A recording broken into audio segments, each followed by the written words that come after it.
yesterday we listened to 3 of the supervisors who were being sworn in, kind of give summaries of some of the things that they've done over the past year, and I wanted to share some things with you.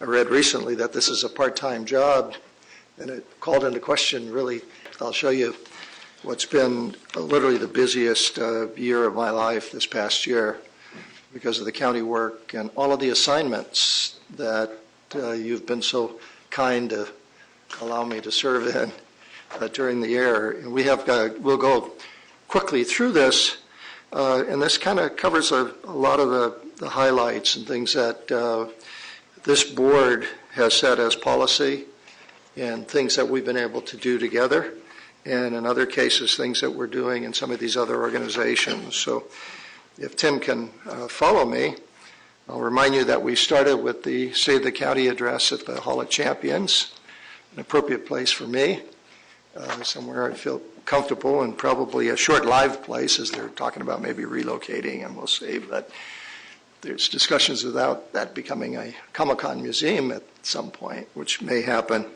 So it may have been the last opportunity to do it as a Hall of Champions. Early in the year, though, we started tackling a very serious issue, and that's homelessness, and our most vulnerable homelessness. Greg Cox and I joined others, including downtown's, some of their outstanding leaders you can see in the photo, including Mayor Faulkner, and we announced Project One for All, and it was our pledge to find 24/7 resources to help our partners countywide, that means throughout all the areas, provide housing and treatment for an estimated 1,300 severely mentally ill people who are on our streets. The task is very large, to say the least, but we do have a strong plan. And since the launch of Project One for All in July, we've engaged about 432 people. We've admitted 191 who were homeless into treatment, and we've housed another 227 people with full wraparound services. Working with Congressman Scott Peters, we were able to get the federal government to propose a redesign of how federal homeless dollars are distributed, and this is a change that's potentially worth millions of dollars to our region because the formula they were using actually shortchanges San Diego. Our partnership to reduce homelessness included supporting Mayor Kevin Faulkner and his strong and ongoing commitment to veterans of the project that they asked us to joint sponsor with them. And of course, we had the 5th annual Love Your Heart pre-Valentine's Day Health Awareness event, which was our biggest success yet, with 90 partners in San Diego, Orange County, even as far away as New Bedford, Massachusetts, and across 6 states in Mexico. We piloted a mobile app for collecting data. We're performing over 31,000 blood pressure screenings on February 11th. And another partnership, in partnership with the San Diego Padres.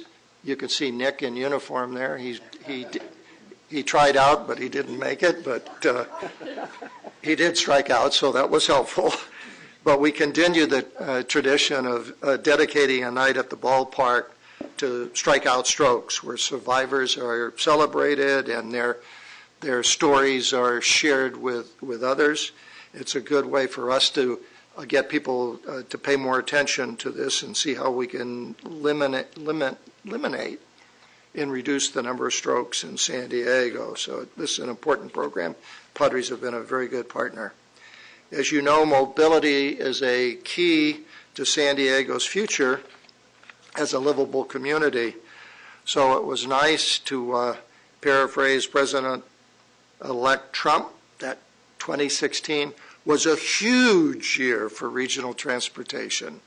We signed an agreement that gave us the largest grant in the history of San Diego County for transportation, and it was a federal grant providing, the federal government providing $1 billion for funding of the expansion and the extension of the Mid-Coast trolley line, which will go up and serve the hospitals, including the Veterans Hospital and UCSD, and our largest employment center. This picture actually shows, oops, it did show, standing there just on to the right is Carolyn Flowers, who was the administrator. There, that's why I'm still on that one, of the transit FTA, and she was very instrumental in helping us to work through all the hurdles to obtain this incredible grant. And this is going to be basically I think an incredible addition to the trolley line. A few weeks after that check receipt, we broke ground. And actually, not only we have that check, but it took, after we signed all the documents earlier that morning, within 20 minutes, they had transferred $100 million into our account. So it wasn't just the monies, the checks in the mail or anything. It really happened very efficiently. So we broke ground on the project. You can see the trolley coming through this, about ready to run over everybody there. And it really is going to introduce the next generation of service to the trolley system, which is incredibly important. This is a nighttime view looking down Genesee Avenue.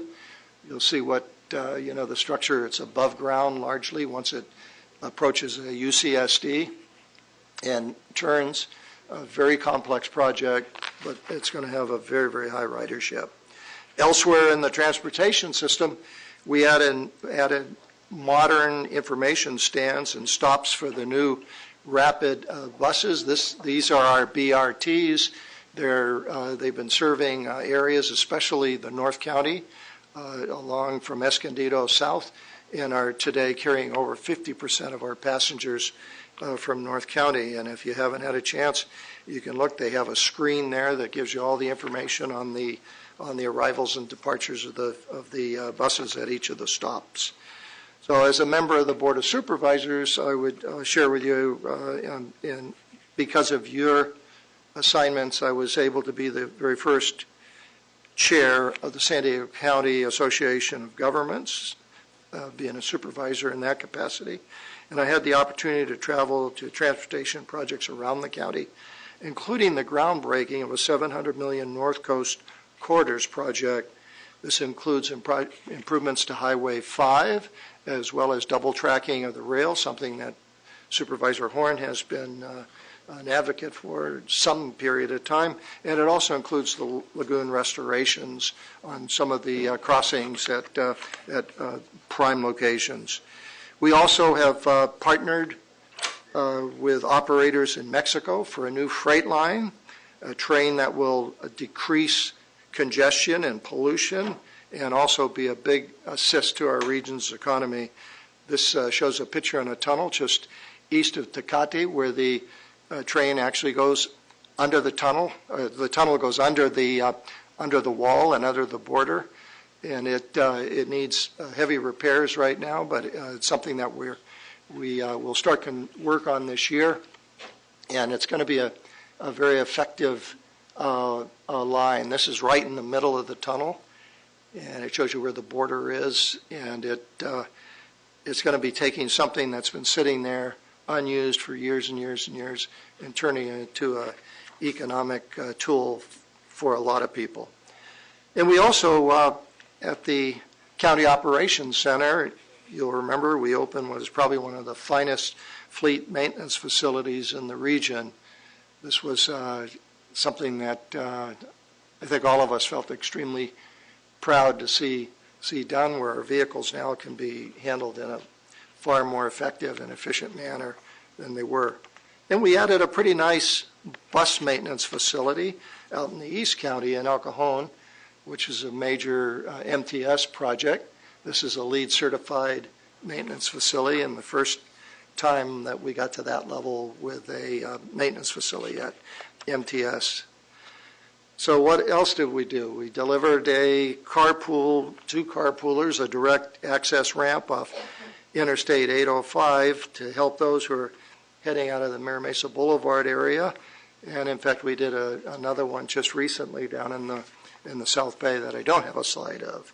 So while I was out of town for Bike to Work Day, I made sure that I had my T-shirt on, and I was in the midst. You don't see the whole picture here, but there's thousands of bikes around, and as part of a visit to Vietnam during the early part of the year. Well, public safety remained a priority, and we signed a new 5-year agreement with San Diego Gas and Electric to fund flight hours for the rented Sky Crane, which is available to our community during the peak fire season. And this is a great addition in a very effective way that saves us a lot of money, but provides a credible resource should we need it. And we did need it. It had to fly, making drops in 4 different fires, 51 total drops, and it helped us to avoid any major fires during the summer of severe drought in those months that followed. When it comes to public safety, the regional cooperation and collaboration, I can report to you, as an all-time high in all the years I've been an elected official. And that was on full display when the city of San Diego moved this rugged 4-wheel drive fire rig to a county fire station in San Pasqual. This is a pretty unique agreement. And from its new home, this rig could easily get to the fire vulnerable city areas, but also it can quickly respond to fires in the areas outside of the city limits in the unincorporated areas of the county. And as a follow-up to this, we're now discussing the city crews providing emergency services to our residents in those very same areas. This is a great program, and it's only because of the cooperation between us and the city of San Diego. And Chief Fennessy has just been super to work with. I've worked with him for many years, and he's a get things done person. And speaking of wildfires, when the Big City Emergency Managers Organization convened in San Diego, they asked me to speak to them and to share some of our experiences and the things that we were doing. And these are representatives from all many of the major cities of the country who wanted to learn from us and the things that we are doing to prevent and to fight wildfires should they occur. And it's something that's starting to happen in places that heretofore have been almost immune to wildfires. We also had a significant amount of racial tension that arose nationally regarding police shootings. And in San Diego, we wanted to get in front of it. We wanted to get together with people.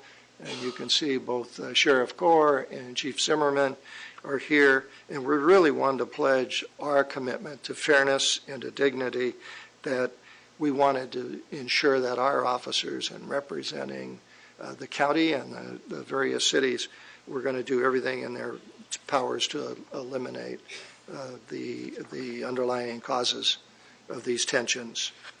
But it was also a good year for Major League Baseball. I'm a little partial to this. And we had the All-Star game here in the summer of last year.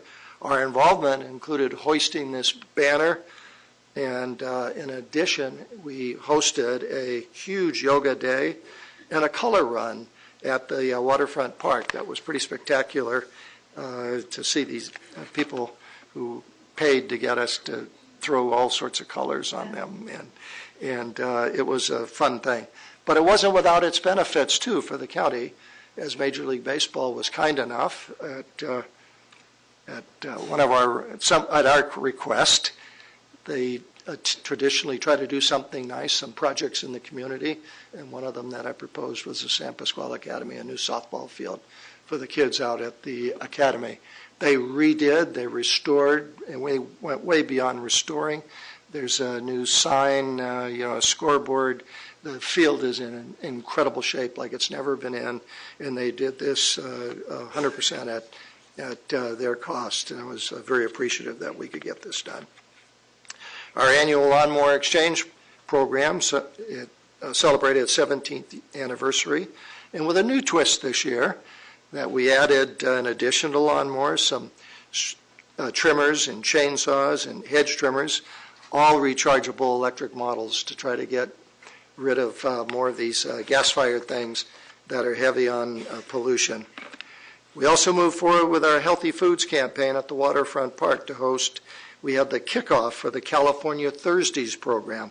California Thursdays, a collaboration between the Center for Eco-Literacy and participating school districts to serve healthy, freshly prepared school meals featuring California-grown foods, and we were delighted to be a part of that. And on our healthy living role, we really brought in, thanks to Nick's hard work, a lot of new partners, one of whom was Target. And we inducted Target into our Live Well San Diego family, and they're one of the dozens of businesses and nonprofits that are joining us in our efforts to improve the quality of life in San Diego.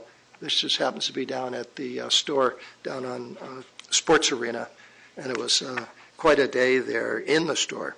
We even kicked off for the first time a summer lunch program at the Waterfront Park. The healthy food offered to children that day was representative of what is emphasized in the County Nutrition Standards Initiative that I, along with Supervisor Cox, authored. The standards are a guide for food-related procurement policies in our internal operation and with relevant contractors. And they actually provide free lunches for kids at the park during the summer months. The nutrition highlight came in December when the Board of Supervisors received the new Eat Well practices and food system framework plans and their respective implementation plans. And again, a big thank you to Nick and company for assisting with that. And all that healthy eating fits nicely with our ongoing work to address childhood obesity. 2016 marked the 10th anniversary of the San Diego County Childhood Obesity Initiative. This initiative, it's a public-private partnership, and it's engaged hundreds of partners to work together to create healthier communities and has literally become a national model. The soon-to-be-released State of Childhood Obesity report will present the data and on childhood overweight and obesity, as well as indicators of progress in multiple domains. And speaking of Live Well, we expanded internationally this year into Mexico, and I had the chance to represent us at the kickoff of this and see some of their innovative programs in facilities. This just happens to be a children's clinic just on the other side of the border. Nick couldn't make this event, so he assigned it to his number two, which is me, and I went and represented us. But I was incredibly impressed with this facility for children that has been constructed. It's one of several in Mexico. In fact, one of about 22 or 24 in Mexico. It's a program that was started by the wife of one of the former presidents, and they are now locating these all over Mexico. But not only are the health services that they provide outstanding, the facility itself creates an environment that's second to none that I've seen for children's programs. I was very, very impressed with what they were doing. So while we were trying to help them learn a little bit about Live Well, they were helping us to see that there are things maybe that go beyond and things we might be able to do. So we kicked up Live Well to another notch this year with the inaugural Live Well San Diego Advance. This was a big event at the San Diego Town and Country Hotel. We had more than 700 partners who turned out to advance our shared vision of a healthy, safe, and thriving San Diego region. One important highlight during that session was the introduction of the Fit to Learn, Fit for Life website. This was a website that was developed by Paige Metz at the San Diego County Office of Education, and it was funded in part by a community reinvestment grant from the County of San Diego. This new webpage is a tool for teachers across the region to create lesson plans that meet physical education curriculum and physical activity standards. One of the things we discovered early on in our work on childhood obesity is that many of the schools really didn't have qualified or trained physical education teachers, and we worked with the County Board of Ed to develop basically a tool that will help them be far more effective at these schools. It includes easy-to-use written materials and video content, And I am convinced this will be a valuable resource and shows how we can leverage our programs and help the youth of our community. On July 30th, we expanded the Live Well San Diego 5K with a new partnership with the San Diego Blood Bank in a new location, the Waterfront Park, along with 2,500 walkers and runners, and with the help of Rady Children's Hospital and the biotech partners. We featured an innovative health expo with 100 exhibitors, a genomics discovery zone, an interactive display for kids and adults, and of course our partners at Channel 10 were very visible, as they have been in the Live Well program all year. Seniors have always been a top priority for me, and it was a pleasure last year to congratulate Gary West on the amazing job that he and his wife Mary and their foundation, the West Foundation, have done in serving seniors in the finest organization of its kind that I'm aware of. The West latest project brought a full-service dental office to the West Senior Center, which is downtown and is one of the best organized and best run facilities of its kind anywhere. We also partnered on this with them, and with a community grant we were able to help provide some very, very useful equipment that's going to be used to help the seniors and provide advanced dental care for them. In March, we kicked off Getting to Zero, an initiative to end the HIV/AIDS epidemic in San Diego County. As most of you know, HIV remains a major public health threat, with more than one new case diagnosed on our region every 18 hours. This July, our board blessed a plan that will serve as a roadmap to chart our course for the eradication of HIV/AIDS, and that's the Getting to Zero, that's the goal. The pillars of this plan are 6 recommendation areas, and each has several action steps, and we're working on those efforts. Former Supervisor Dave Roberts was instrumental in helping and partnering with me on these efforts. Working in concert with the American Heart Association, the San Diego Unified School District, we also established a new program that I would like to see county-wide. This is a CPR training effort, and the goal is to train our youngsters in CPR so that in elementary school they're introduced, in junior high school it's reinforced, and in high school they're in advanced training. With another community grant, we provided the funding for the equipment that was needed, and it's now part of the curriculum at San Diego Unified, and I would welcome all of you to work with your school districts to see if we can expand this training program. We think that there's going to be currently over 30,000 kids that will be trained per year in their ability to be able to use CPR, and we think even before they leave high school, they're going to be able to hopefully help us out and connect with our new app and be sort of our EMTs out there in an advanced way. Well, all of you know that my background as an architect, I like to build things. Our newest project this year we broke ground on was the 160,000 square foot crime lab at the County Operations Center. Here's what the new facility is going to look like when it opens in 2018. This will be a state-of-the-art facility in the country, and it's part of the 3rd phase of the County Operations Center development. This is the largest public works project in the history of the county, the campus that we have built there. It was another beautiful summer morning when I joined the I Love Clean San Diego volunteers in Mission Bay, along with Supervisor Cox and others, as part of the 2016 Coastal Cleanup Day, which we are involved with and helped to sponsor.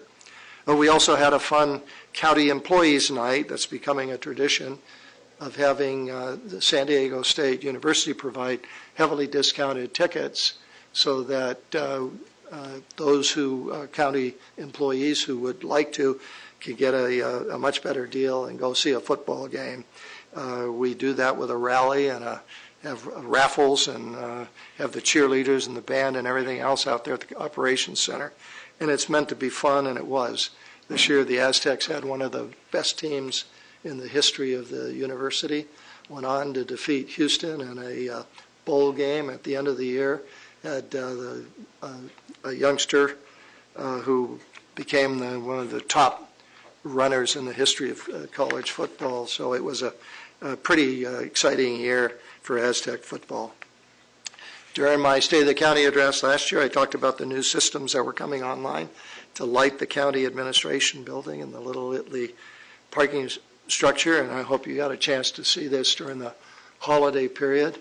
We used to do this with filters, and it was not very effective, and it was also kind of dangerous, as we had people that had to kind of struggle out on the ledge to put the filters over the lights, and now we have something that's programmable, easy to do, and at a fraction of the cost to set it up from previous years, but it looks one heck of a lot better, as you can see from these photos. And of course, no elected officials year is complete in San Diego with at least one appearance on the interview programs. This just happens to be KUSI, but there was a whole bunch of them that during the year were demanding an attention. Finally, in the you can't keep a good idea down category, this still seems to me like it would have been a pretty nice stadium in Mission Valley, and who knows. I want to, though, thank you for the privilege of serving another year as your board chair. This board and this executive team and the county's 17,000 employees are a credit to the public good. And with that, thank you for all the support that you provided and the programs that you have assisted in originating and in implementing that serve our county so well. And a tip of the hat to our staff, to the administrators, to my favorite partner over here, and to the many workers who help us to get these things done. Thank you. That's all.